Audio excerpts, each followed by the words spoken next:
지난해 11월 말 국내 은행 대출 연체율이 0.46%로 나타나서 2019년 11월 이후 4년 만에 가장 높은 연체율을 기록했습니다. 내용적으로도 보면 더 심각합니다. 대기업, 중소기업, 자영업자, 가계대출 모두 연체율이 급증했습니다. 특히 경기 침체가 장기화되면서 자영업자, 서민 등 우리 사회의 힘없고 어려운 경제적 약자의 상황이 계속 악화되고 있는 것입니다. 부동산 PF 연체율도 크게 늘었습니다. 태형건설발 위기로 본격화된 부동산 PF 연체율은 더욱 심각합니다. 작년 9월 말 기준 연체율은 증권사가 13.85%, 저축은행 5.56%, 캐피털 등 여신 전문업체는 4.44%로 이들 금융기관의 대출 잔액은 모두 42조 1천억 원에 달합니다. 고금리와 고물가가 지속되고 해외에서 전쟁 등 대여건이 악화되면서 그리고 부동산 PF 위기가 본격화됐음에도 정부 여당의 무능과 무책임으로 상황은 전혀 나아지지 않고 있습니다.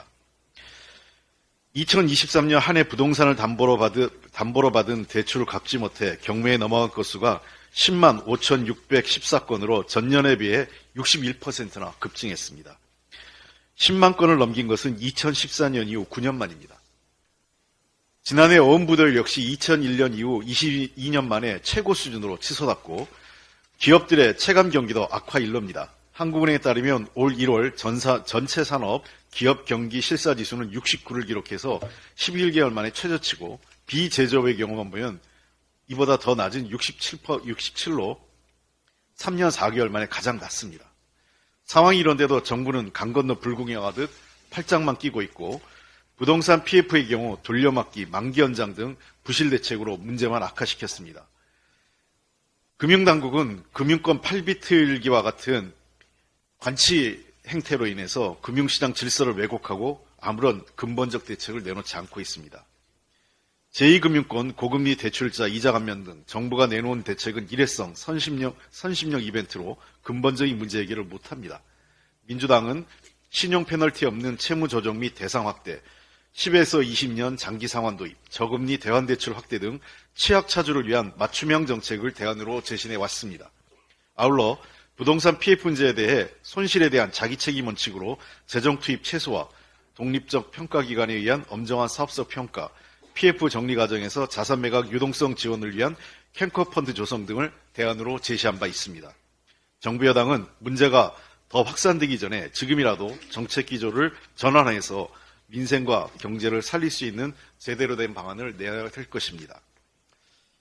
북한 김정은 국무위원장이 남북관계를 적대적이며 전쟁 중인 두 국가관계로 정의하고 민족 통일, 화해라는 개념 자체를 제거해버려야 한다고 밝히면서 대한민국을 불변의 적으로 규정했습니다. 동의할 수도 없고 한반도 평화는 물론 북한에게도 도움이 되지 않는 결정입니다. 북한은 계속해서 조국평화통일위원회 등 대남기구 폐지, NLL을 부정하고 대한민국 영토 평정에 박차를 가하겠다는 등의 연서로 한반도 위기를 고조시키고 지난주와 어제 연달아 순항미사일을 발사하기도 했습니다. 이는 7.4 남북공동성명 이후 남북이 유지 발전시켜온 남북관계를 허물고 전쟁 위기를 높이는 매우 잘못된 행동입니다. 북한은 핵문제 해결과 한반도 긴장 완화를 위한 대화의 문을 닫지 말아야 하고 전쟁은 모두의 파멸을 불러올 뿐이라는 것을 명확히 인식해야 됩니다. 최근에 남북관계는 그 어느 때보다 위험합니다. 미국의 북한 전문가들은 김정은 위원장이 전쟁을 하기로 전략적 결정을 내렸다고 평가하고 그 어느 때보다 위험한 상황이라고 진단하고 있습니다. 뉴욕타임스도 미국 관리를 이용해 북한이 치명적인 군사행동을 취할 수 있다고 경고하면서 진지한 접근 필요성을 제기하고 있습니다. 가장 큰 문제는 긴장이 고조된 상황에서 우발적 충돌이 발생할 경우 통제되지 않은 확전으로 악화될 가능성입니다.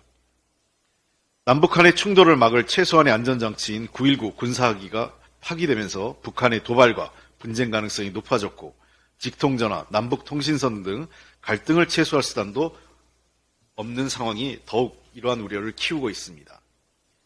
전쟁에서 이기는 것보다 중요한 것은 전쟁을 예방하는 것입니다. 이는 전쟁이 두려워서가 아니라 정부의 존재 이유가 국민의 생명과 재산을 지키는 것이기 때문입니다.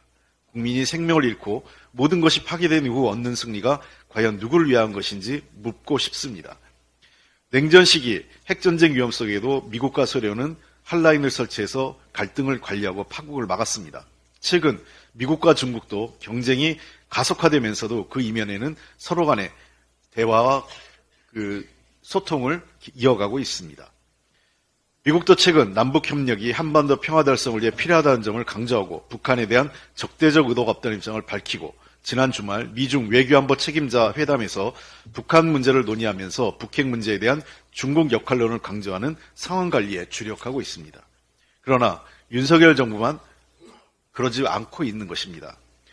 당장 남북관계를 개선하는 것은 쉽지 않을 것입니다. 지금 해야 할 일은 위기를 관리하고 대결적 언행을 자제하면서 사소한 오해가 전쟁으로 번지지 않도록 최소한의 대화 채널을 열기 위해 노력하는 것입니다.